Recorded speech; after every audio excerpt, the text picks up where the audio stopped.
Hello champions, welcome back to optimistic Jeet channel. Current affair की series में हम आज लेकर आए हैं दिसंबर माह का पहला भाग, the first part of December month. In this portion we will discuss the current affair from the first week of December. दिसंबर के पहले हफ्ते का करंट अफेयर हम इस पार्ट में देखेंगे और सीरीज बाय सीरीज हम इसको आगे कंप्लीट करेंगे। तो सबसे पहले हम देखेंगे कि दिसंबर का जो पहला माह रहा उसके कुछ महत्वपूर्ण दिवस, the important days related to the first week of December 2022. So first of all we will discuss about the World AIDS Day। विश्व एड्स दिवस ये मनाया जाता है 1 दिसंबर को और इसकी थीम थी इक्वलाइज। इसकी थीम क्या थी? अगर हम इसकी थीम की बात करें तो ये थी इक्वलाइज। इक्वलाइज यानी कि इसका अर्थ होता है समान करना, बराबर करना। तो विश्व एड्स दिवस 1 दिसंबर को मनाया गया और 2022 की इसकी थीम थी समान करना या इक्वलाइज करना। इसके बाद हम जब अगला देखते हैं तो नेक्स्ट आपका है Nagaland statehood day. Nagaland statehood day यानी कि नागालैंड राज्य दिवस, जो कि मनाया जाता है हर वर्ष 1 दिसंबर को। 1 दिसंबर को नागालैंड को राज्य का दर्जा प्राप्त हुआ था। इसके बाद अगला आपका है नेशनल पॉल्यूशन कंट्रोल डे, राष्ट्रीय प्रदूषण नियंत्रण दिवस। राष्ट्रीय प्रदूषण नियंत्रण दिवस जो कि मनाया जाता है आपका 2 दिसंबर को। 2 दिसंबर जो है वो किस रूप में मनाया जाता है? तो ये है national pollution control day. After that we will discuss international day for abolition of slavery which was on 2 December. 2 दिसंबर को आपका मनाया जाता है दास्ता उन्मूलन के लिए अंतर्राष्ट्रीय दिवस। दास्ता उन्मूलन के लिए अंतर्राष्ट्रीय दिवस ये आपका है 2 दिसंबर। सभी चीज़ों को नोट करते हुए चलिएगा, बहुत ही इंपॉर्टेंट है। करंट अफेयर आपको जो भी बताया जाएगा, जैसे अगर हम दिसंबर का करंट अफेयर कंप्लीट करते हैं तो दिसंबर के करंट अफेयर से कोई भी क्वेश्चन बनेगा तो वो हमारे दिसंबर की सीरीज से बाहर नहीं हो सकता। ठीक है, तो ये आपका हो गया international day for abolition of slavery, दास्ता उन्मूलन के लिए अंतर्राष्ट्रीय दिवस 2 दिसंबर, 2 दिसंबर। इसके बाद हम बात करते हैं नेवी दिवस यानी कि नौसेना दिवस। ये कब मनाया जाता है? 4 दिसंबर। Navy day 4 December. After that we will see national advocate day. National advocate day on 3 December. तो 3 दिसंबर को आपका मनाया जाता है राष्ट्रीय अधिवक्ता दिवस। क्या मनाया जाता है? राष्ट्रीय अधिवक्ता दिवस, नेशनल एडवोकेट डे। और इसकी खासियत ये है, यहाँ पे जो आपको याद रखना है कि ये बर्थ एनिवर्सरी है राजेंद्र प्रसाद की। जो हमारे मिस्टर राजेंद्र प्रसाद हैं, राजेंद्र प्रसाद की अगर हम बात करें तो ये हमारे फॉर्मर प्रेसिडेंट रहे, इंडिया के पहले प्रेसिडेंट थे डॉक्टर राजेंद्र प्रसाद। उनकी बर्थ एनिवर्सरी को नेशनल एडवोकेट डे के रूप में मनाया जाता है, राष्ट्रीय अधिवक्ता दिवस के रूप में उसे मनाया जाता है, जो है 3 दिसंबर। इसके बाद हम देखते हैं वर्ल्ड सॉइल डे। क्या हम देखेंगे? वर्ल्ड सॉइल डे, विश्व मृदा दिवस। तो विश्व मृदा दिवस आपका कब मनाया जाता है? तो ये मनाया जाता है 5 दिसंबर को और इसकी थीम थी सॉइल्स वेयर फूड बिगिंस, मृदा जहां भोजन की शुरुआत होती है। इसकी क्या थीम है, विषय वस्तु क्या है? 2022 की अगर हम बात करें, वर्ल्ड सॉइल डे 2022 विश्व मृदा दिवस 2022 5 दिसंबर को मनाया गया और इसकी थीम यानी इसकी विषय वस्तु थी मृदा जहां भोजन की शुरुआत होती है, soils where food begins. After that the next point is Parakram Diwas. तो पराक्रम दिवस जो है वो आपका मनाया जाता है 5 दिसंबर को। और यहाँ पे देखिए, जब हम पराक्रम दिवस की बात करते हैं, किसकी बात करते हैं? पराक्रम दिवस की। तो पराक्रम दिवस आपके 2 आते हैं, एक आपका आता है 5 दिसंबर और दूसरा आपका आता है 23 जनवरी को। दूसरा ये कब आता है? 23 जैन। 23 जनवरी को भी आपका पराक्रम दिवस मनाया जाता है।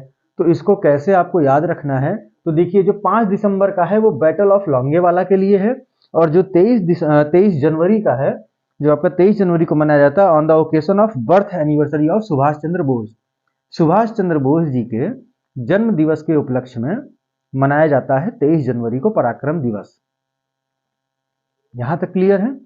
अब एक चीज आपको ध्यान रखनी है, जो आपको पता होना चाहिए, बैटल ऑफ लोंगेवाला क्या है। इस पे हमको बहुत प्राउड होता है। क्यों? क्योंकि ये उस युद्ध की बात कर रहा है, लोंगेवाला, जो युद्ध होता है 4 से 7 दिसंबर 1971 के बीच में। कब से कब तक? 4 से 7 दिसंबर 1971। 4 to 7 दिसंबर 1971 होता है आपका battle of Longewala. Battle of Longewala कहाँ होता है? जब इंडिया पाक का युद्ध चल रहा होता है।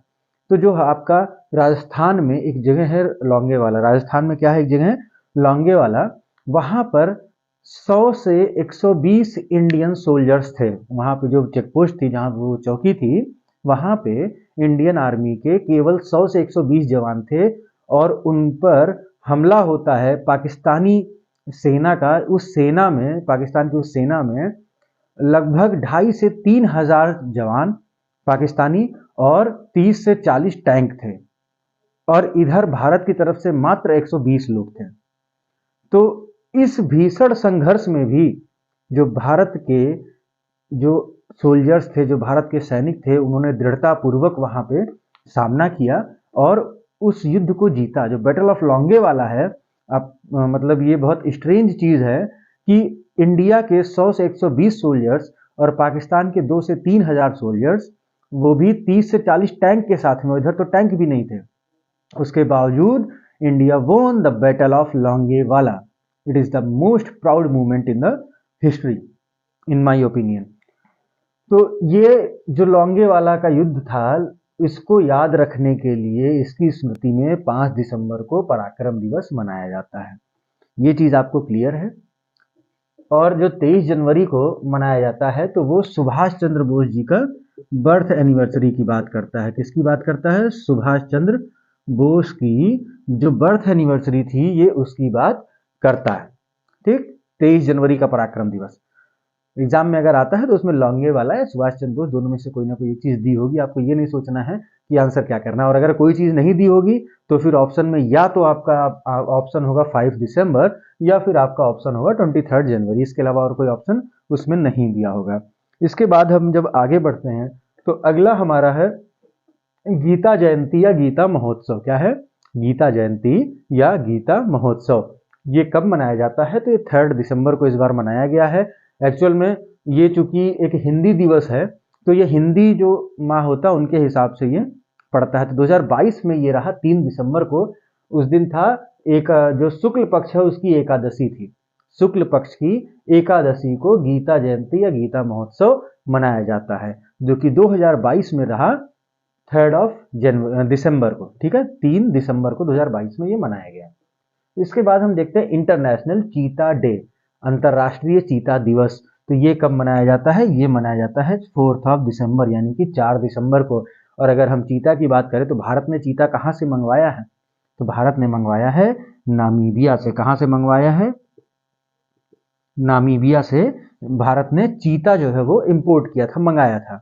इसके बाद हम आगे देखते हैं, ये आपके हो गए शुरू के पहले हफ्ते में जो महत्वपूर्ण दिवस रहे, जो महत्वपूर्ण डे रहे, जो एग्जाम के लिए, एग्जाम पॉइंट ऑफ व्यू से बहुत ज़्यादा इंपॉर्टेंट है, हमने यहाँ पे वो डिस्कस कर लिए हैं।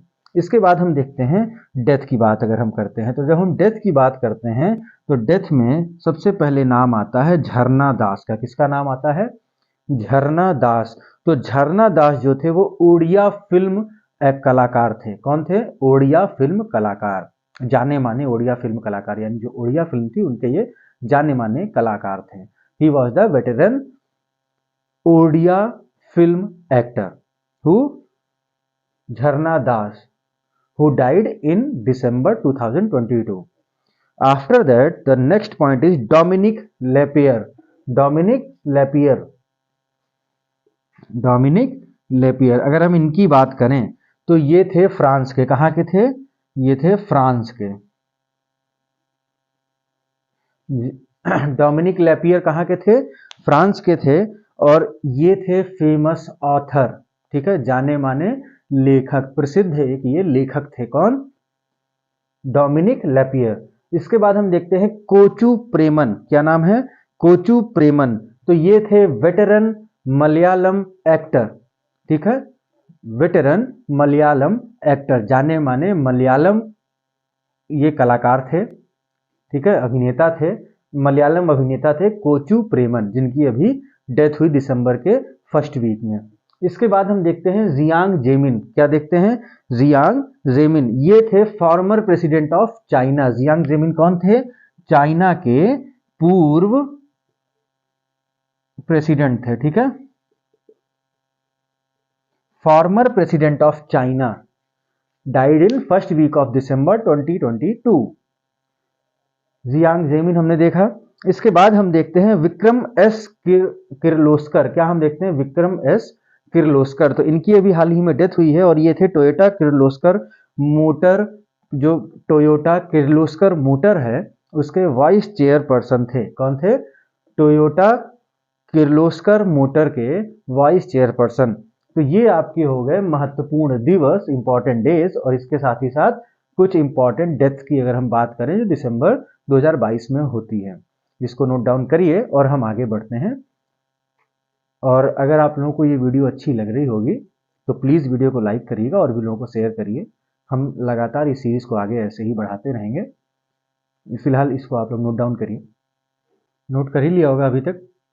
वीडियो को पॉज करके अब आगे बढ़ते हैं। अब हम देखते हैं कुछ इंपॉर्टेंट पॉइंट्स जो कि करंट अफेयर के हैं इस वीक के, दिसंबर के फर्स्ट वीक के। तो सबसे पहले हम देखते हैं आपका है धारावी रीडेवलपमेंट प्रोजेक्ट, यानी कि धारावी पुनर्विकास परियोजना या प्रोजेक्ट, धारावी पुनर्विकास प्रोजेक्ट। तो ये क्या है? सबसे पहली बात तो धारावी के बारे में आप लोग एक बात जान लीजिए कि ये एशिया का सबसे बड़ा स्लम है, यानी कि जो झुग्गी झोपड़ी वाला क्षेत्र होता है तो वो एशिया में सबसे बड़ा है धारावी। कहाँ पे है ये? मुंबई में है, ठीक। धारावी एशिया का सबसे बड़ा झुग्गी झोपड़ी वाला क्षेत्र है, यानी कि सबसे बड़ा स्लम है। This is the largest slum in Asia. तो अभी क्या हुआ है, इसके रीडेवलपमेंट के लिए यानी कि पुनर्विकास के लिए जो प्रोजेक्ट लाया गया है उसमें कई सारी कंपनी ने बिड की थी, यानी बोली लगाई थी कि इसका पुनर्विकास का जो प्रोजेक्ट है ये हमको दिया जाए। और उस बिड में आपका जो प्रोजेक्ट जीता है वो है अडानी ग्रुप ने। किसने जीता है? अडानी ग्रुप ने, यानी कि अडानी प्रॉपर्टीज ने। अडानी प्रॉपर्टीज ने वहां पे विजय हासिल की है उस बिड में। और कितने की बोली लगाई थी इन्होंने? तो ये इन्होंने बोली लगाई थी 5069 करोड़, 5069 करोड़ की बिड लगा के अडानी ग्रुप ने जो आपका धारावी रीडेवलपमेंट प्रोजेक्ट है, यानी कि धारावी पुनर्विकास प्रोजेक्ट है, उसको हासिल किया। इसके बाद हम देखते हैं अगला आपका है मुख्यमंत्री डिजिटल सेवा योजना। इसको हिंदी में भी हम बोलेंगे मुख्यमंत्री डिजिटल सेवा योजना। तो सबसे पहली बात तो ये है राजस्थान की। कहाँ की है? राजस्थान। राजस्थान में एक स्कीम चलती है जिसको हम बोलते हैं चिरंजीवी स्कीम। क्या बोलते हैं? चिरंजीवी स्कीम या चिरंजीवी योजना।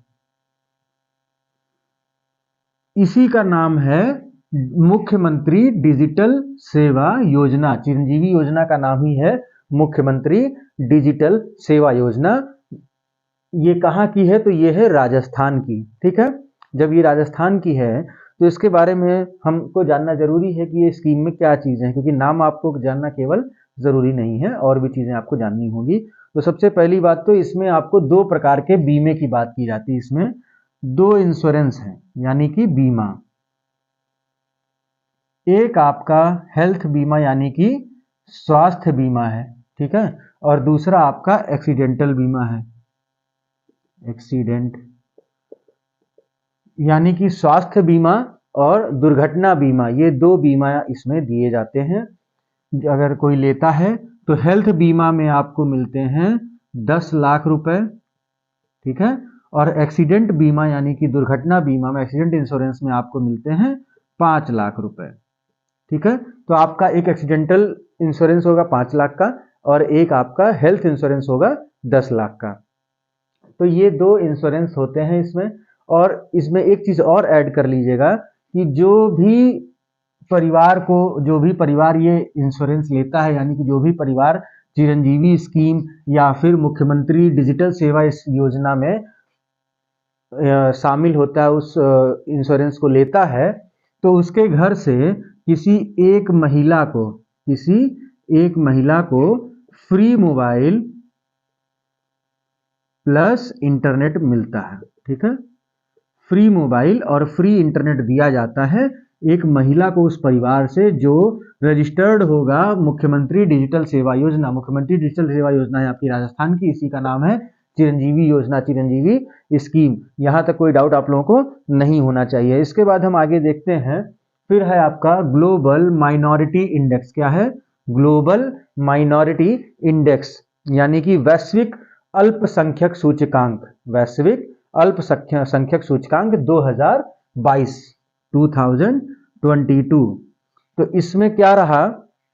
सबसे पहली बात तो इसको किसने ये सूचकांक दिया था, ये इंडेक्स किसने जारी किया था? Who issued this index? So the Center for Policy Analysis of Patna, Center for Policy Analysis Patna. ठीक है, तो सेंटर फॉर पॉलिसी एनालिसिस, इसको हिंदी में हम बोलते हैं नीति विश्लेषण के लिए केंद्र। क्या बोलेंगे? नोट डाउन कर लीजिएगा, नीति विश्लेषण के लिए केंद्र, नीति विश्लेषण के लिए केंद्र। Centre for policy analysis Patna ने ये इशू किया था, ये जारी किया था ग्लोबल माइनॉरिटी इंडेक्स, जिसको हम बोलते हैं वैश्विक अल्पसंख्यक सूचकांक। तो इसमें पहले स्थान पे रहा आपका इंडिया। ठीक है, फर्स्ट रैंक किसकी है? इंडिया की है। अगर हम सेकंड रैंक की बात करें तो सेकंड रैंक आपकी जो है वो साउथ कोरिया और third rank Japan. Second rank south Korea और थर्ड आपका है जापान। ये आपके तीन नाम आपको याद रखने हैं, किसमें? वैश्विक अल्पसंख्यक सूचकांक में, ग्लोबल माइनॉरिटी इंडेक्स 2022, जो जारी किया था centre for policy analysis Patna ने। और इसमें इंडिया की फर्स्ट रैंक है, साउथ कोरिया की सेकंड रैंक है और जापान की थर्ड रैंक है। इसके बाद जब हम अगले पे बढ़ते हैं तो इसमें है आपका कि एक्सरसाइज अग्नि वॉरियर, एक्सरसाइज अग्नि वॉरियर, अग्नि योद्धा अभ्यास। क्या है? अग्नि योद्धा अभ्यास। तो ये किन किन देशों के बीच में हुआ है? तो जब हम अग्नि योद्धाभ्यास की बात करते हैं तो ये आपका हुआ है भारत और सिंगापुर के बीच में। ठीक है, ये है India and Singapore, India and Singapore के बीच में होता है एक्सरसाइज अग्नि वॉरियर। और ये था इसका 12th एडिशन, यानी कि 12वां संस्करण। 12th एडिशन यानी कि 12वां संस्करण था आपका भारत और सिंगापुर के बीच होने वाले अग्नि योद्धा अभ्यास का। अग्नि योद्धा अभ्यास का ये 12वां संस्करण था। और ये कहाँ हुआ था? तो ये हुआ है field firing ranges Devlali Maharashtra. ठीक है, फील्ड फायरिंग रेंजेस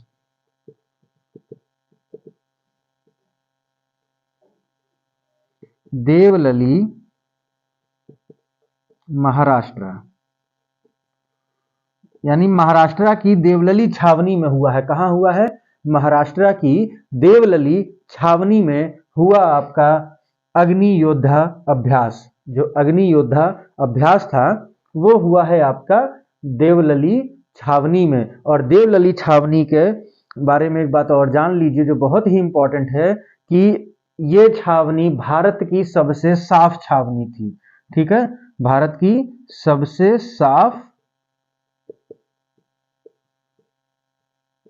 साफ छावनी कौन थी? है देवलली।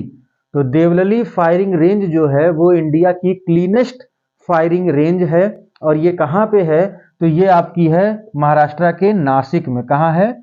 महाराष्ट्र के नासिक में आपकी देवलली छावनी, यानी कि देवलली फायरिंग सेंटर या फायरिंग रेंज जो है वो आता है। और नासिक से भी जुड़े हुए दो इंपॉर्टेंट पॉइंट हम यहाँ पे देख लेंगे। पहली चीज तो नासिक से निकलती है आपकी गोदावरी नदी, इसको नोट डाउन कर लीजिएगा, ठीक है। तो गोदावरी नदी, Godavari river started from the Nashik, in Nashik from Trimbakeshwar मंदिर, त्र्यंबकेश्वर मंदिर से आपकी गोदावरी नदी निकलती है। अगर हम नासिक के बारे में देखें तो हम अगली बात करते हैं गोदावरी रिवर के बारे में, ठीक है। तो नासिक से जब हम बात करेंगे तो हम उसकी गोदावरी रिवर के बारे में भी पढ़ेंगे कि गोदावरी रिवर जो है, गोदावरी नदी, वो नासिक के त्र्यंबकेश्वर मंदिर, नोट डाउन कर लीजिएगा, त्र्यंबकेश्वर मंदिर से निकलती है आपकी गोदावरी, इसलिए नासिक इंपॉर्टेंट है। और नासिक इसलिए भी इंपॉर्टेंट है कि अभी नासिक में एक जगह है जिसका नाम है डिंडोरी। क्या नाम है उसका? नाम है डिंडोरी। नासिक में एक जगह है जिसका नाम है Dindori.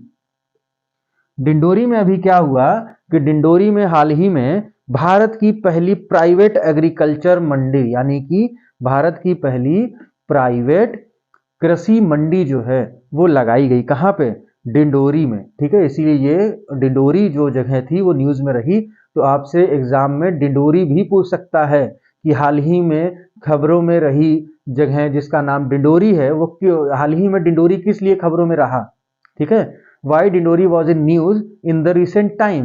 So the answer will be that the India's first private agricultural Mandi was established here, ठीक है। यानी कि अगर हम पूछें कि ये क्यों चर्चा में रहा हाल फिलहाल में, तो इसका उत्तर होगा कि यहाँ पे भारत का पहला जो कृषि मंडी है वो स्थापित किया गया था। यहाँ तक चीजें आपको समझ में आ गई होंगी। आप लोग इसको नोट डाउन कर लें जिससे कि हम आगे के पॉइंट आपको बता सकें, और इसको आप लोग वीडियो पॉज करके नोट डाउन कर लें। सारी चीजें जो भी, जैसे भी आपको नोट्स बनाना आप प्रिफर करते हैं, आप उस तरीके से इसको बना लें।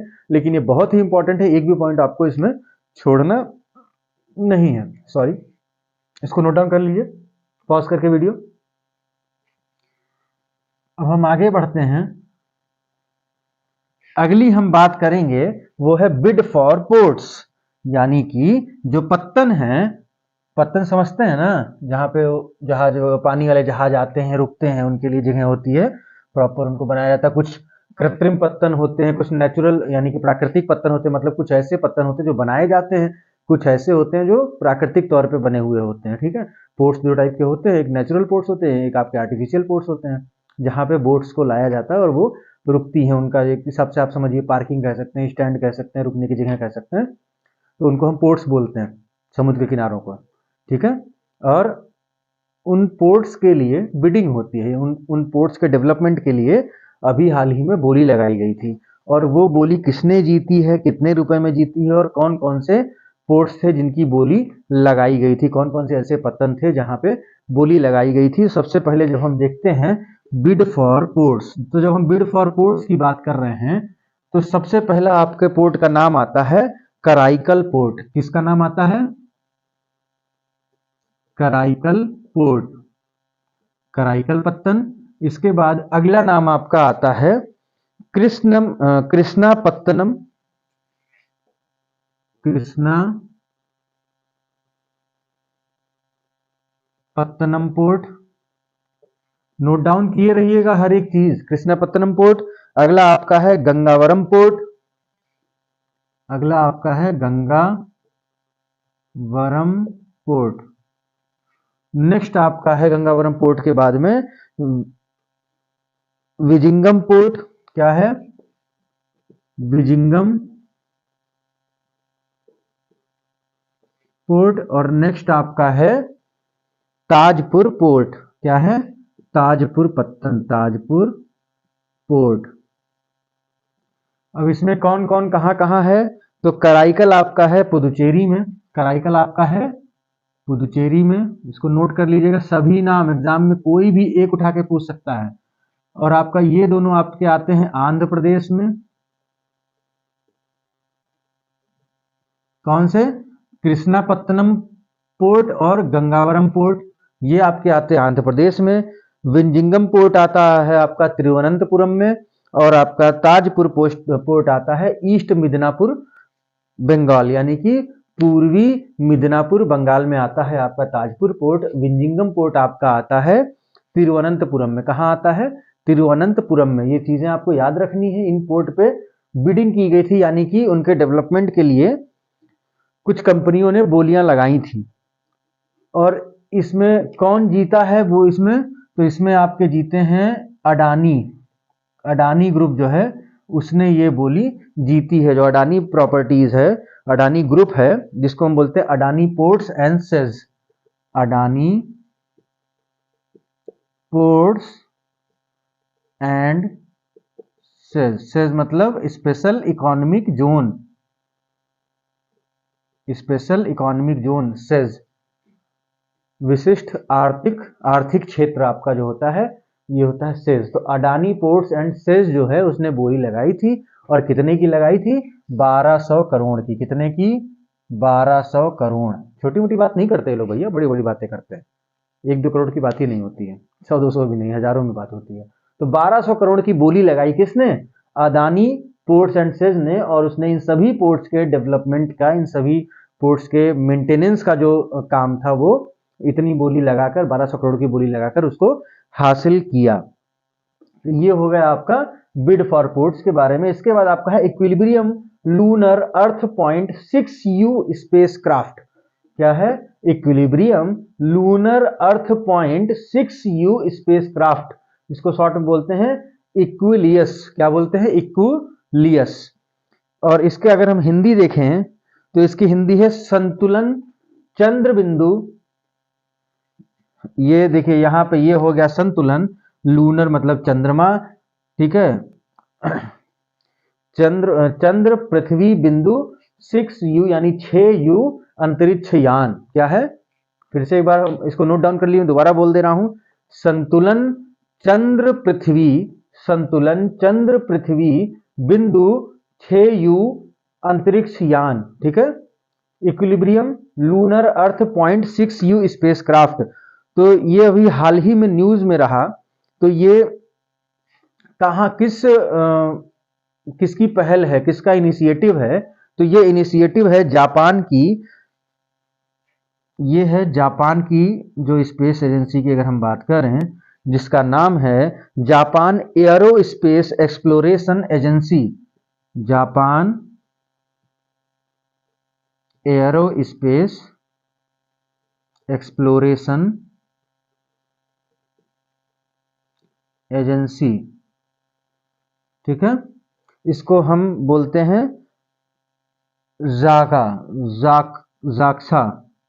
क्या बोलेंगे, जाक्सा, जो भी बोलते हो, ZAXA, Japan aerospace exploration agency, यानी जापान एयरोस्पेस अन्वेषण एजेंसी है जापान की, ठीक है। जापान एयरोस्पेस अन्वेषण एजेंसी, ये इसका इनिशिएटिव है इक्विलिब्रियम लूनर अर्थ point 6U spacecraft.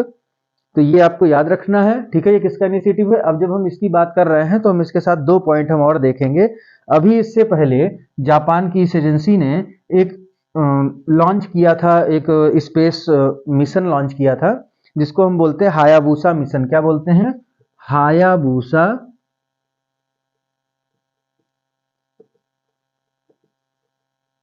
Hayabusa mission जो है वो लॉन्च किया था किसने, जापान एयरोस्पेस एक्सप्लोरेशन एजेंसी ने। जापान एयरोस्पेस अन्वेषण एजेंसी, इसने लॉन्च किया था हायाबुसा मिशन। हायाबुसा मिशन किससे रिलेटेड था, तो एक आपका एस्टेरॉइड है रयुगु। क्या है, रयुगु एस्टेरॉइड पर इसने स्पेसक्राफ्ट भेजा था। रयुगु एस्टेरॉइड पे स्पेसक्राफ्ट यानी कि अंतरिक्ष यान भेजा था। और इसके अलावा एक दूसरा पॉइंट और है कि इसरो के साथ मिलकर, ये इसरो के साथ मिलकर एक इनिशिएटिव इसका है, एक इसका प्लान है, मिशन है, जिसको हम बोलते हैं लूपेक्स मिशन। क्या बोलते हैं, लूपेक्स मिशन। तो लूपेक्स मिशन जो है ये आपका मिशन है जापान और भारत का। जापान की space aerospace agency, Japan aerospace exploration agency, plus India की ISRO, Indian space research organisation. तो ये दोनों मिलके एक मिशन लेके आए हैं जिसका नाम है लूपेक्स मिशन। तो ये हो गया आपका इक्विलिब्रियम लूनर अर्थ पॉइंट 6U स्पेसक्राफ्ट। इसको भी नोट कर लीजिए तो हम आगे बढ़ते हैं। ठीक है, वीडियो पॉज करके इसको नोट करिए।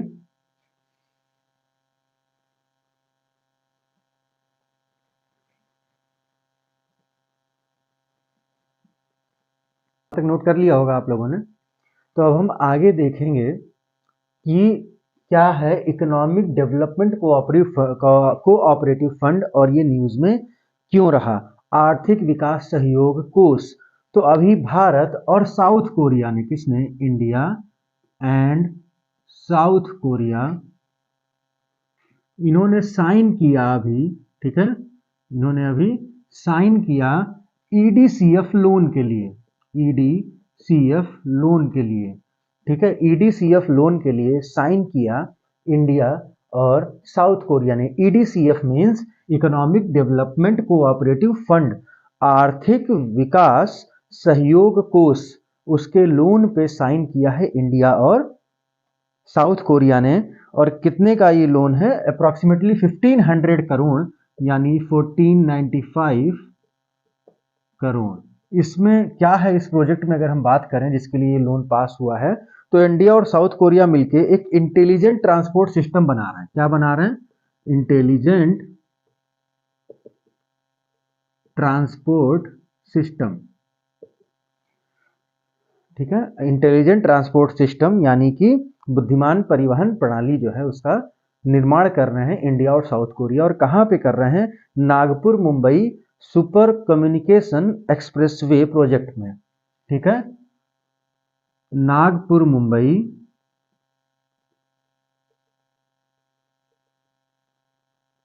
सुपर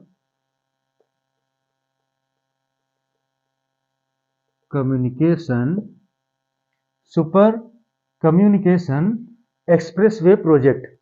तो वहां पे क्या है कि वो बना रहे हैं इंटेलिजेंट ट्रांसपोर्ट सिस्टम, बुद्धिमान यातायात या परिवहन प्रणाली का वहां निर्माण किया जा रहा है Nagpur Mumbai super communication expressway पे। और इंडिया के साथ मिलकर कौन इसको, इस सिस्टम को बना रहा है, साउथ कोरिया बना रहा है। और इन्होंने लोन लिया है, लोन पास हुआ है ईडीसीएफ से, ठीक है, EDCF means economic development cooperative fund, यानी कि आर्थिक विकास सहयोग कोष। ये चीज यहाँ पे याद रहेगी, ये कौन सा एक्सप्रेसवे है, आप अगर चाहें तो सीधे इतना रख सकते हैं, नागपुर मुंबई एक्सप्रेसवे, ठीक है, इससे आपको याद करने में आसानी होगी। नागपुर मुंबई एक्सप्रेसवे पे इंटेलिजेंट ट्रांसपोर्ट सिस्टम जो है वो बनाया जा रहा है। अब आगे अगर हम इसमें देखें तो अगला आपका पॉइंट है mental health and social care policy, mental health and social care policy, मानसिक स्वास्थ्य और सामाजिक देखभाल नीति। इसको सारा कुछ नोट डाउन रखिएगा, ठीक है, एक एक पॉइंट आपके एग्जाम पॉइंट ऑफ व्यू से बहुत ज्यादा इंपॉर्टेंट है। तो सबसे पहले क्या आएगा कि मानसिक स्वास्थ्य और सामाजिक देखभाल नीति। तो क्या है इससे जुड़ा हुआ आपका करंट अफेयर, तो अभी नॉर्थ ईस्ट का पहला स्टेट जो है वो बना है मेघालय। क्या है, मेघालय, ये बना है नॉर्थ ईस्ट का पहला स्टेट, यानी कि पूर्वोत्तर भारत का पहला राज्य जिसने ये पॉलिसी लाई है, mental health and social care policy. Meghalaya is the first state in north east who started the policy of mental health and social care, ठीक है। तो मेघालय जो है वो पूर्वोत्तर भारत का पहला राज्य है जिसने आपकी मानसिक स्वास्थ्य और सामाजिक देखभाल नीति लाई है। अब जब हम मेघालय की बात कर रहे हैं तो हम इसमें और भी चीजें पढ़ते हैं। तो अभी 2022 में इसके मेघालय के, अभी मेघालय से जुड़ी हुई बातें हम देख रहे हैं। तो मेघालय को बने 50 साल पूरे हो गए 2022 में, ठीक है, पहला पॉइंट नोट कर लीजिएगा, 50 साल पूरे हुए 2022 में मेघालय को बने हुए। उसके बाद अगले पॉइंट की अगर हम बात करें तो वो ये है कि वहां पे एक ममलू केव है। क्या है, ममलू केव, एक ममलू गुफा है जो अभी हाल ही में आईयूजीएस साइट बनी है। क्या बनी है, आईयूजीएस साइट।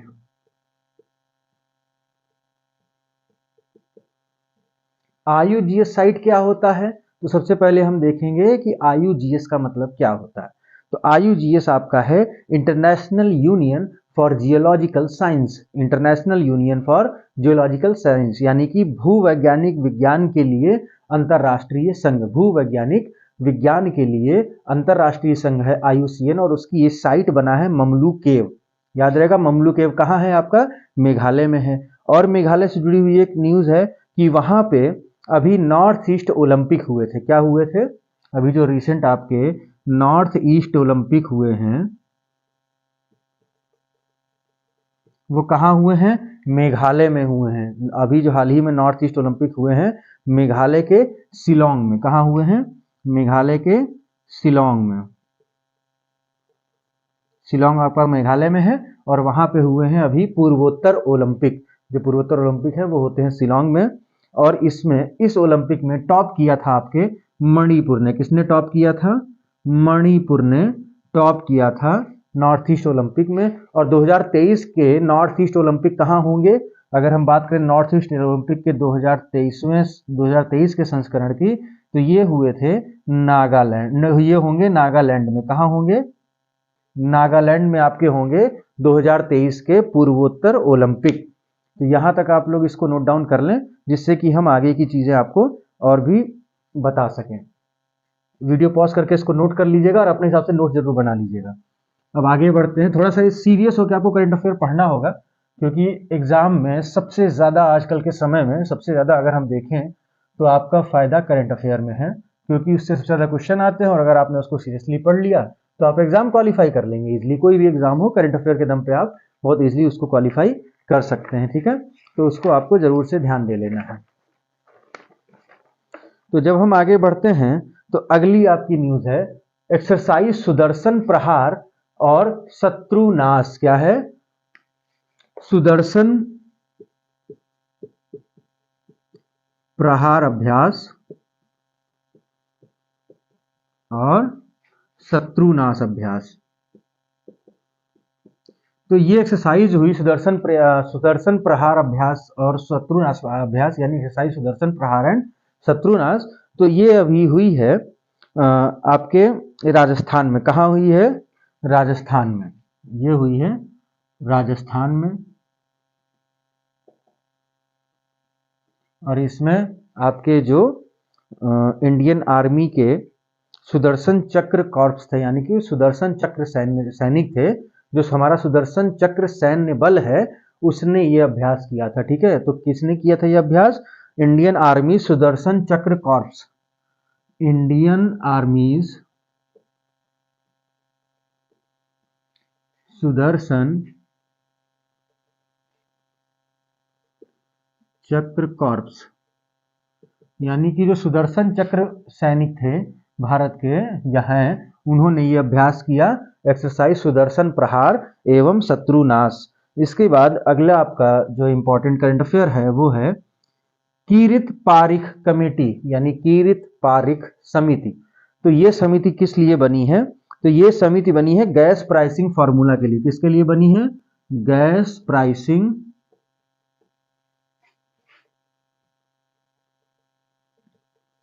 जो गैस है, ठीक है, उसका मूल्य को लेके ये बनाई गई थी। उसका फॉर्मूला क्या होना चाहिए उसके मूल्य का, उसके लिए ये बनाई गई थी आपकी कीरित पारिख कमेटी। और इसने क्या कहा वो इंपॉर्टेंट है। इसने कहा कि 1 जनवरी 2027 से 1 जैन 2027 से क्या होगा कि जो आपकी गैस के दाम है ना, ठीक है, जो आपके गैस की दाम उसका है वो मार्केट डिमांड बेस्ड हो जाएगा, यानी कि बाजार की मांग पर आधारित, बाजार मांग पर आधारित होगा गैसों का दाम। कब से, 1 जनवरी 2027 से। और ये किसने कहा है, ये कहा है कीरित पारिख समिति ने। बहुत ही ज्यादा इंपॉर्टेंट है और इसको याद आपको अच्छे से रखना है। इसके बाद अगर हम बात करें तो नेक्स्ट आपका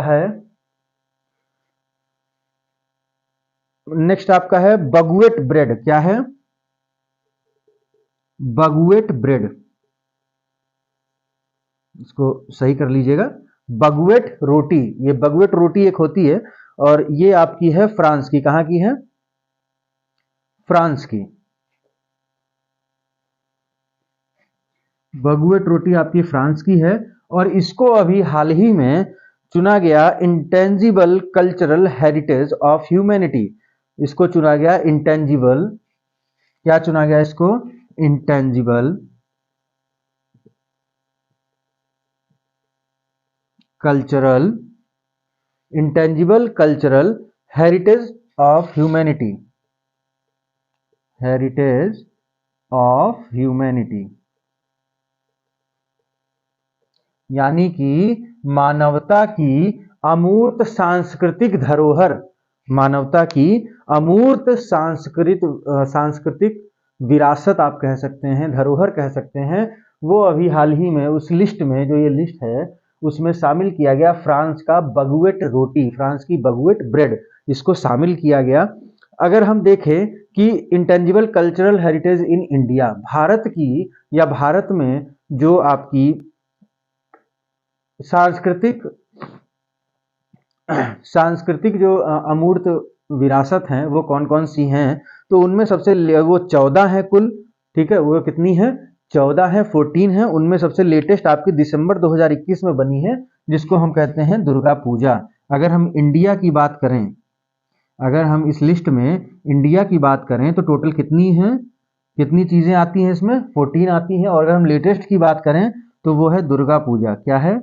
दुर्गा पूजा। तो दुर्गा पूजा को intangible cultural heritage of humanity की लिस्ट में शामिल किया गया है। मानवता की अमूर्त सांस्कृतिक अमूर्त सांस्कृतिक जो धरोहर हैं उनमें शामिल किया गया है दुर्गा पूजा को। ये 14th नंबर है, दिसंबर 2021 में जोड़ी गई थी। और बाकी मैं आपको एक लाइन से बता देता हूं, अगर आप नोट करना चाहें तो वो कौन कौन सी होंगी। मानवता की अमूर्त सांस्कृतिक धरोहर, मानवता की अमूर्त सांस्कृतिक विरासत, ठीक है। Intangible cultural heritage of humanity जो साइट्स हैं इस लिस्ट की, तो इंडिया में टोटल 14 है। एक बार आप नाम देख लीजिए लाइन से। सबसे पहले आपकी है बुद्धिस्ट चैंटिंग, यानी जो बुद्धिस्ट चैंटिंग है वो पहला है। दूसरा आपका है कलबेलिया। तीसरा आपका है छाऊ डांस। चौथा आपका है कोडियट्टम। और पांचवा आपका है कुंभ मेला। छठा है मुदियेट, क्या है? मुदियेट। और सातवां आपका है नवरुज। आठवां है रामलीला। नवां है संस्कृताना। 10वां है रमन। और 11वां है traditional brass and copper craft of utensil making. 12वां है वैदिक चैंटिंग। 13वां है योगा। और 14th यानी कि 14वां है दुर्गा पूजा। तो देखिए 14 साइट हमने बता दी, बट आई प्रॉमिस कि मैं intangible cultural heritage of humanity की जो साइट्स हैं, ठीक है, sites of intangible cultural heritage of humanity हैं, उन पे मैं पूरा एक डिटेल्ड वीडियो लेके आऊंगा अलग से, क्योंकि उसको पूरा एक्सप्लेन करना यहाँ पे पॉसिबल नहीं है। तो अगली हम अगला हम आपका पॉइंट देखते हैं, वो है सहरसा डिस्ट्रिक्ट के बारे में। किसके बारे में? सहरसा जिला, बिहार का एक जिला है, डिस्ट्रिक्ट है सहरसा। उससे जुड़ा हुआ एक इंपॉर्टेंट पॉइंट है जो आपके लिए करंट अफेयर्स में इंपॉर्टेंट है।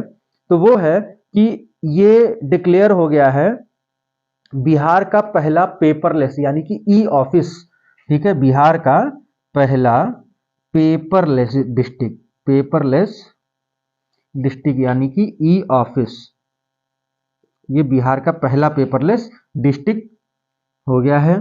कौन सा? सहरसा। और इसका क्रेडिट जाता है वहां के डिस्ट्रिक्ट मजिस्ट्रेट आनंद शर्मा को, वहां के डीएम हैं आनंद शर्मा। कौन है? आनंद शर्मा। इनके प्रयासों से सहरसा बिहार का पहला पेपरलेस, ठीक है, कागज रहित जिला बन गया है। यानी वहां पे जो भी ऑफिस वर्क्स होंगे वो पूरी तरीके से अब क्या है? कंप्यूटर बेस्ड है। अब कागजों पे आधारित वहां पे कोई भी सरकारी राजकीय कार्य नहीं होता है। तो ये हो गया आपके इंपॉर्टेंट पॉइंट, इसको नोट कर लीजिए वीडियो को पॉज करके, और फिर हम आगे बढ़ते हैं इस वीडियो में। इसको आप लोगों ने नोट कर लिया होगा, तो आगे बढ़ते हैं। सबसे पहले हम अब यहाँ पे बात करेंगे शक्ति पॉलिसी की। शक्ति पॉलिसी क्या है, किस मंत्रालय की है और इसमें क्या होने वाला है, उन चीजों को हम इसमें ध्यान देंगे। सबसे पहली बात तो शक्ति पॉलिसी का पूरा नाम, तो शक्ति का मतलब है scheme for harnessing and allocating कोयला ट्रांसपेरेंटली इन इंडिया। भारत में पारदर्शी रूप से कोयला दोहन और आवंटन की योजना। भारत में, नोट कर लीजिएगा, शक्ति का फुल फॉर्म है भारत में पारदर्शी रूप से कोयला दोहन और आवंटन की योजना। S for scheme, for harnessing का एच, एलोकेटिंग का ए, कोयला का के, ट्रांसपोर्टेशन का टी और आई का इंडिया का आई। ये आपका बनाता है शक्ति पॉलिसी। तो आपको यहां समझ में आ गया होगा ये किससे रिलेटेड है, ये कोयला के एलोकेशन से और हार्नेसिंग से रिलेटेड है, यानी जो कोल है, कोयला है, उसके उपयोग से और कोयला के आवंटन को लेकर ये एक स्कीम है, एक पॉलिसी है, एक योजना है। क्या इसमें कहा गया, तो देखिए पहली चीज तो ये है कि कई ऐसे राज्य हैं जहां पे कुछ छोटी छोटी कोयला कंपनी हैं, ठीक है, सॉरी विद्युत बनाने वाली कंपनियां हैं। कई राज्यों में छोटी छोटी विद्युत उत्पादन वाली कंपनियां हैं, मतलब ऐसी कंपनियां हैं जो लाइट जनरेट करती हैं, लाइट बनाती हैं, ठीक है। अब उनको क्या होता है ना, कभी कभी कोयला नहीं मिल पाता है, तो उसकी वजह से वो विद्युत का उत्पादन नहीं कर पाते हैं सही से। तो उसके निवारण के लिए, उसको सही करने के लिए गवर्नमेंट ने पॉलिसी लाई, शक्ति पॉलिसी, जिसमें क्या होगा कि पहली चीज तो अच्छा आप ये जान लीजिए कि ये किस मिनिस्ट्री के की स्कीम है, किस मिनिस्ट्री की पॉलिसी है, कौन से मंत्रालय इस नीति को लेकर आया है। तो देखिए यहां पे आपके दिमाग में भी मिनिस्ट्री ऑफ कोल यानी कि कोयला मंत्रालय आ सकता है, लेकिन हम आपको स्पष्ट तौर पे बता दें कि ये पॉलिसी लेके आए हैं मिनिस्ट्री ऑफ पावर। कौन लेके आया है, ministry of power. Ministry of power जो है उसकी ये स्कीम है शक्ति पॉलिसी। यहां तक क्लियर है। इसमें क्या होगा कि जो मिनिस्ट्री ऑफ पावर है वो मिनिस्ट्री ऑफ कोल से कह के, यानी कोयला मंत्रालय से कह के छोटी छोटी कंपनियों को कोयला दिला देंगे, छोटी छोटी कंपनियों को कोयला दिला देंगे, और फिर जब वो बिजली बनाएंगे तो उनसे डायरेक्ट जो है हम बिजली खरीद लेंगे, उनसे हम सीधे बिजली खरीद लेंगे। तो कुल मिला के आप ऐसे समझिए कि छोटी छोटी कंपनियों को कोयला देने को लेके, उन तक कोयला पहुंचाने के लिए स्कीम लाई गई है शक्ति स्कीम, शक्ति पॉलिसी। और इसका टारगेट है कि 5 साल में, ठीक है, 5 साल में जो पावर बनाई जाए, जो विद्युत उत्पादन किया जाए वो हो 4500 मेगावाट, ठीक है। तो इस शक्ति पॉलिसी का टारगेट है 5 ईयर में 4500, 4500 मेगावाट पावर जनरेशन। कितना, 4500 मेगावाट पावर जनरेशन थ्रू शक्ति पॉलिसी इन 5 ईयर्स। ये टारगेट याद रखना होता है, शक्ति पॉलिसी का टारगेट कितना है और कितना टेन्योर दिया गया है, तो 5 साल का टाइम दिया गया है, ठीक है। For in 5 years we have to generate 4500 megawatt power under the Shakti policy. Shakti policy के अंतर्गत हमको 4500 मेगावाट बिजली का उत्पादन करना है 5 साल में, ठीक है। अब इसके बाद हमारी अगली जो इंपॉर्टेंट पॉइंट है वो है साइट्स COP19। साइट्स का अभी कॉन्फ्रेंस ऑफ पार्टीज हुआ है, साइट्स का अभी कॉन्फ्रेंस ऑफ पार्टीज हुआ है नंबर 19, मतलब 19वीं बार उसकी जो पार्टीज हैं उनका कॉन्फ्रेंस हुआ, उसको हम बोलते हैं COP, conference of parties 19। COP19 हुआ किसका, साइट्स का। देखिए UNFSS जो है, FCCC और ऐसे कई सारे हैं जिनका COP होता रहता है, आपको उसमें कंफ्यूज नहीं होना है, ठीक है, कि हम किसकी बात कर रहे हैं। यहाँ पे साइट्स की बात हो रही है, तो साइट्स के COP19 में एक प्रपोजल था, उसको एक्सेप्ट किया गया, ठीक है। तो सबसे पहली बात तो ये COP19 कहाँ होती है, तो ये हुई है पनामा में, ठीक है, पनामा सिटी में हुई है। और पनामा सिटी क्या है, पनामा देश की राजधानी है। Panama city is the capital of country Panama, ठीक है। वहां पे होती है COP19, किसकी, साइट्स की COP19 होती है। और जिसमें एक प्रपोजल था किससे रिलेटेड, सदर्न व्हाइट राइनो से। यहाँ पे सदर्न व्हाइट राइनो की बात हो रही है, दक्षिणी सफेद गैंडे की बात हो रही है, व्हाइट राइनो। तो जो ये सदर्न व्हाइट राइनो है इसको लेके प्रपोजल था, क्योंकि ये पहले जो साइट्स है ना उसकी अपेंडिक्स होती हैं, ठीक है। उसमें एक श्रेणी है जिसमें 3 श्रेणियां हैं, अपेंडिक्स 1, अपेंडिक्स 2, अपेंडिक्स 3।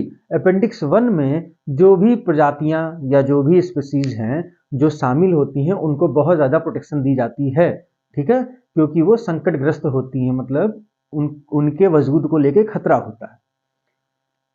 अपेंडिक्स 2 वाली जो होती है उनको अपेंडिक्स 1 के कंपैरिजन में, तुलना में थोड़ी कम सुरक्षा प्रदान की जाती है, क्योंकि वो संकटग्रस्त तो हैं लेकिन उस तरीके की नहीं है कि उनके समाप्ति के आसार हैं या बहुत ज्यादा स्पीड से उनकी संख्या कम हो रही है, तो उनको अपेंडिक्स 2 में रखते हैं, और अपेंडिक्स 3 में आपकी जो सबसे कम जिनको सुरक्षा की जरूरत है, जो अभी संकटग्रस्त नहीं है बिल्कुल भी, उनको अपेंडिक्स 3 में हम रखते हैं।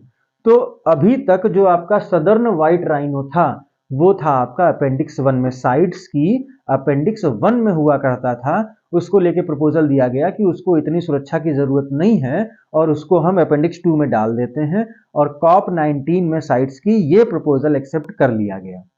अब सदर्न व्हाइट राइनो साइट्स की अपेंडिक्स 2 में है, इसको बहुत अच्छे से याद रखिएगा। सदर्न व्हाइट राइनो आपका किसमें है, साइट्स की अपेंडिक्स 2 में है, अपेंडिक्स नंबर 2 में है। इसको नोट डाउन कर लीजिए, बहुत इंपॉर्टेंट है आपके यूपीएससी से लेकर सभी स्टेट पीसीएस और वनडे एग्जाम्स के लिए, ठीक है।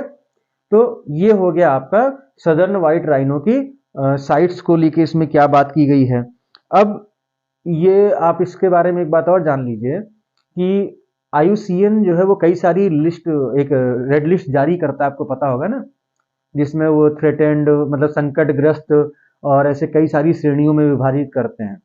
तो ये नियर थ्रेटेंड में आता है, ठीक है। ये IUCN लिस्ट में, IUCN की रेड लिस्ट में नियर थ्रेटेंड मतलब कि पूरी तरीके से खतरे में नहीं है लेकिन है थ्रेटेंड, नियर थ्रेटेंड, ये सदर्न व्हाइट राइनो हो गया। और आपका जो सदर्न व्हाइट राइनो है ये विश्व के लगभग 95% से ज्यादा सदर्न व्हाइट राइनो आपके जो है अफ्रीका में पाए जाते हैं। कहाँ पाए जाते हैं, अफ्रीका में ये सबसे ज्यादा पाए जाते हैं। मतलब पूरे वर्ल्ड में जितने हैं उसमें 95% से भी ज्यादा केवल और केवल अफ्रीका में है।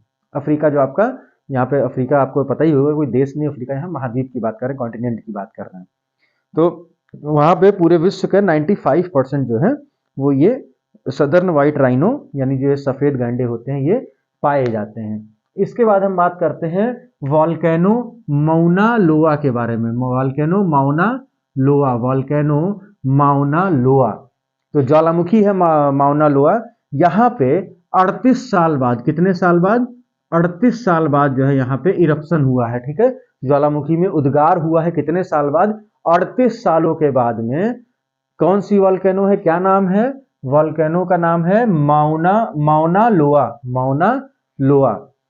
और ये कहां पर है, तो ये आपकी है हवाई में। ये कहां है, जो आपका हवाई है वहां पे ये आपकी पाई जाती है माउना लोआ। और ये कहां पे है, तो ये है पैसिफिक ओशियन में। कहां पे है, पैसिफिक ओशियन में, यानी कि प्रशांत महासागर में है आपका हवाई, और वहीं पे आपका है माउना लोआ। पैसिफिक ओशियन में यानी प्रशांत महासागर, तो प्रशांत महासागर में आपका है हवाई, जहां पे है आपका वोल्केनो माउना लोआ। और इसके साथ सबसे बड़ी बात जान लीजिए, जो आपका माउना लोआ है वो विश्व की सबसे बड़ी वोल्केनो है, वर्ल्ड्स लार्जेस्ट वोल्केनो। माउना लोआ क्या है, वर्ल्ड्स लार्जेस्ट वोल्केनो, विश्व की सबसे बड़ी ज्वालामुखी है माउना लोआ, जो आपके प्रशांत महासागर में है। और प्रशांत महासागर में ही आपकी एक जगह है जिसका नाम है फिजी। क्या नाम है, फिजी। फिजी में आपका 2023 में होने वाला है विश्व हिंदी सम्मेलन, ठीक है, world Hindi summit. World Hindi summit जो है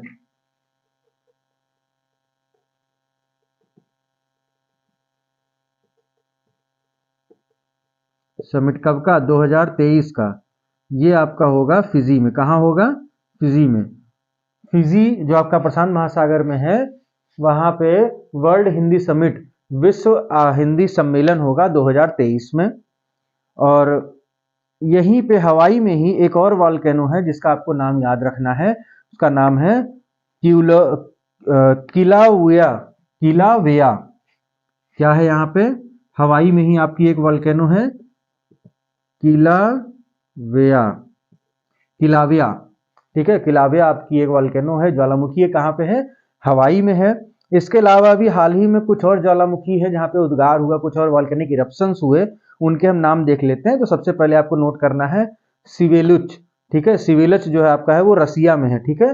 अगर हम बात करें कुछ अभी हाल के जो उद्गार की अगर हम बात करें तो उसमें एक है आपका सिवेलच, ये आपका कहाँ है, सिवेलच आपका है रसिया में, रूस में। इसके बाद अगला आपका है सुमेरु, सुमेरु जो कि इंडोनेशिया में है। दूसरा आपका है सुमेरु, सुमेरु कहाँ है? सुमेरु भी आपका, सुमेरु आपका इंडोनेशिया में है। और इसके बाद है मेरापी, क्या है? मेरापी, ये भी आपका इंडोनेशिया में है। सिबेलुच आपका रसिया में हो गया। किलाविया आपका जो है वो हवाई में हो गया। मौना लोआ आपका हवाई में हो गया। तो ये 5 ज्वालामुखी के नाम आपको याद रखने हैं। और हवाई जो है वो पैसिफिक ओशियन में है। पैसिफिक ओशियन में एक जगह का नाम है फिजी, और फिजी में इस बार होगा विश्व हिंदी सम्मेलन 2023 का। ठीक है, वर्ल्ड हिंदी समिट 2023 होगा आपका, कहाँ पे? फिजी में। इसके बाद हम बात करते हैं rehab project reducing human attacking using Honey बीज। तो इसको नोट डाउन कर लीजिए वीडियो पॉज करके, फिर हम आगे बढ़ते हैं।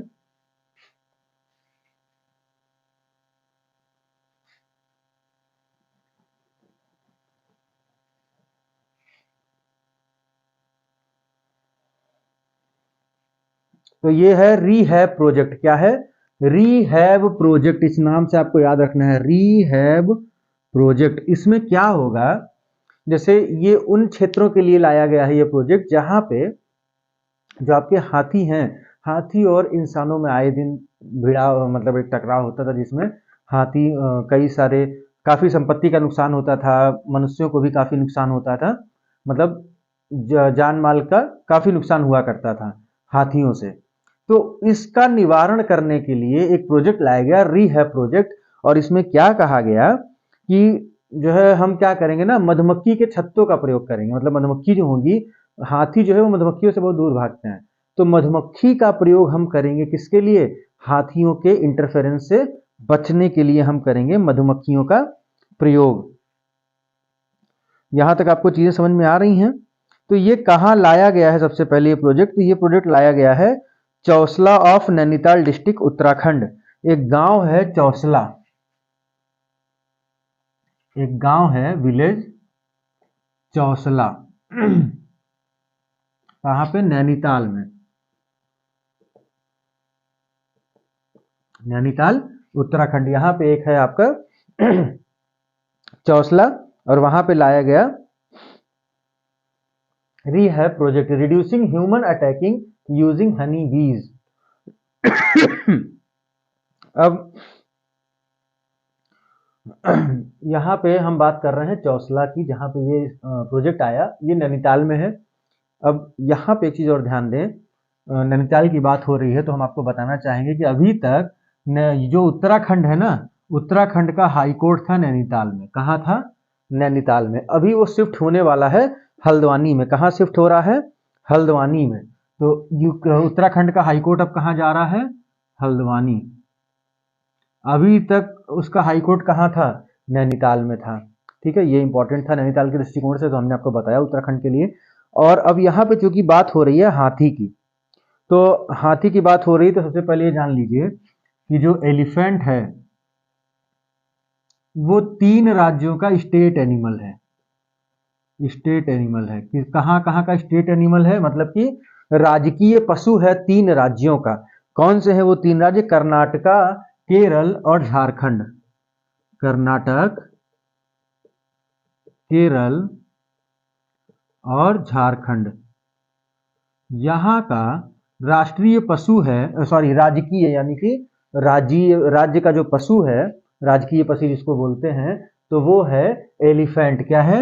एलिफेंट। हाथी आपका राजकीय पशु है कर्नाटक, केरला और झारखंड का।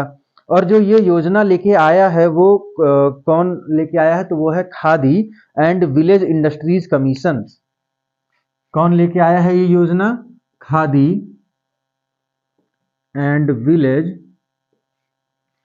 Khadi and village industries commission.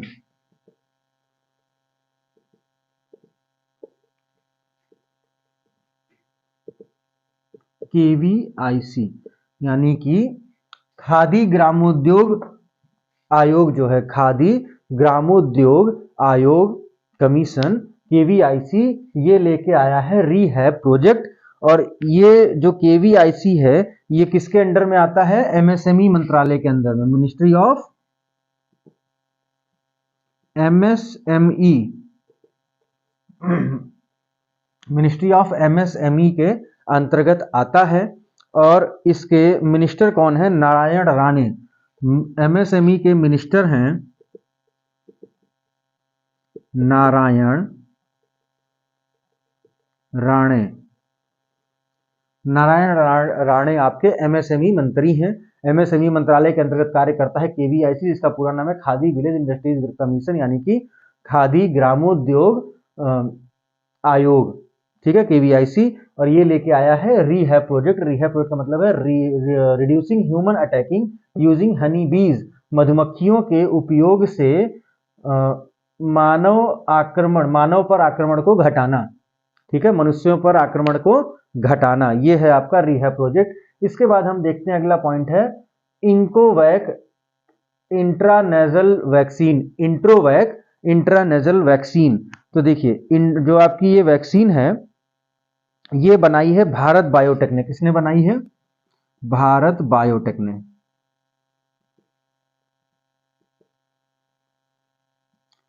और भारत बायोटेक ने वैक्सीन बनाई है। किसकी वैक्सीन है, क्या किससे रिलेटेड है?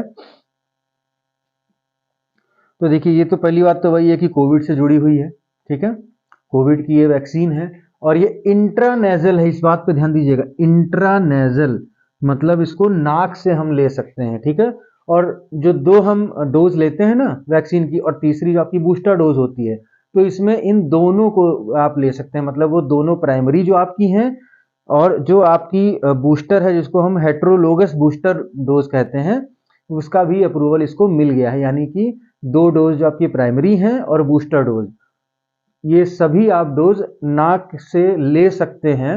इसकी परमिशन मिल गई है किस वैक्सीन को?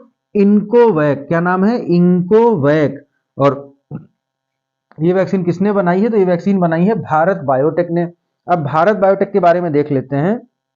पहली बात तो ये हैदराबाद में है। भारत बायोटेक कहाँ का है इंस्टीट्यूट? हैदराबाद का है। और इसी ने सबसे पहले बनाई थी आपकी कोवैक्सीन। कोवैक्सीन आपकी भारत बायोटेक की थी। और इसके ओनर हैं डॉक्टर कृष्णा एले एंड उनकी वाइफ हैं सुचित्रा एला। ठीक है, डॉक्टर कृष्णा एला और उनकी वाइफ हैं सुचित्रा एला। ये बायोटेक के ओनर हैं।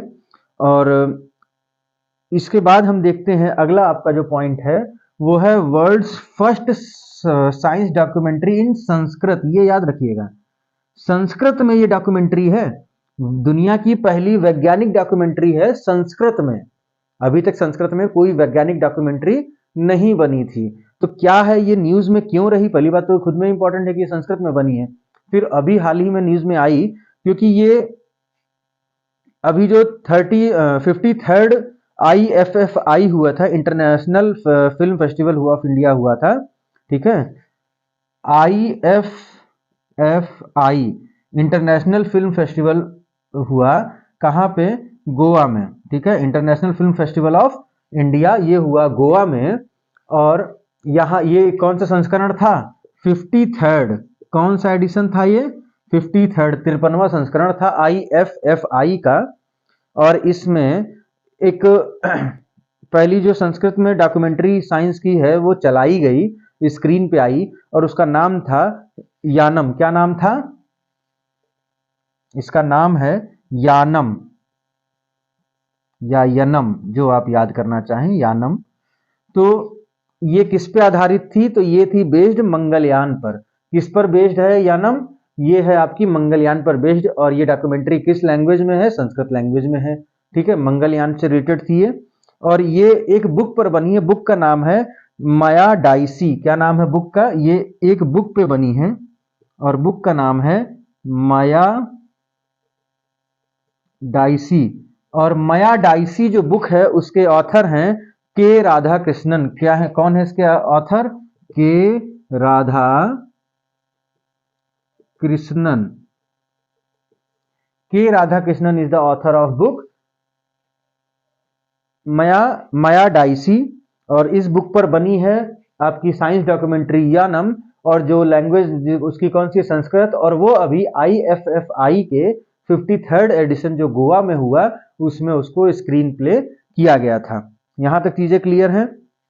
इसके बाद हम सबसे आखिरी में देखते हैं नेम ऑफ मंकी पॉक्स। तो मंकी पॉक्स का नाम अभी रखा गया, जो मंकी पॉक्स होता है, ठीक है, मंकी पॉक्स एक बीमारी है, नेम ऑफ मंकी पॉक्स, इसका नाम रखा गया एम पॉक्स। क्या नाम रखा गया?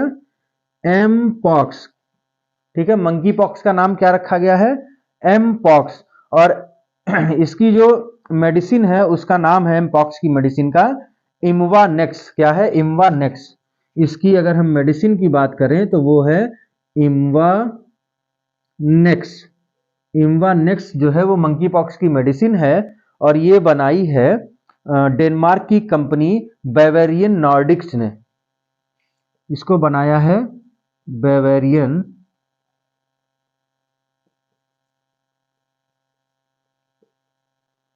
नॉर्डिक्स ने। ये कहाँ की कंपनी है? बेवेरियन नॉर्डिक्स। तो ये कंपनी है आपकी डेनमार्क की। ठीक है, ये कहाँ की कंपनी है? डेनमार्क की कंपनी है। सब नोट करते रहिएगा, एक एक लाइन इंपॉर्टेंट है यहाँ पे, एक एक लाइन आपकी इंपॉर्टेंट है। मंकी पॉक्स का नाम रखा गया एमपॉक्स, और इसकी मेडिसिन है इम्वानेक्स। और किसने बनाई है इम्वानेक्स? तो डेनमार्क की कंपनी है बेवेरियन नॉर्डिक्स, उस कंपनी ने ये बनाया है। और एमपॉक्स की 3 कैटेगरी होती हैं। ठीक है, एमपॉक्स की 3 कैटेगरी होती हैं।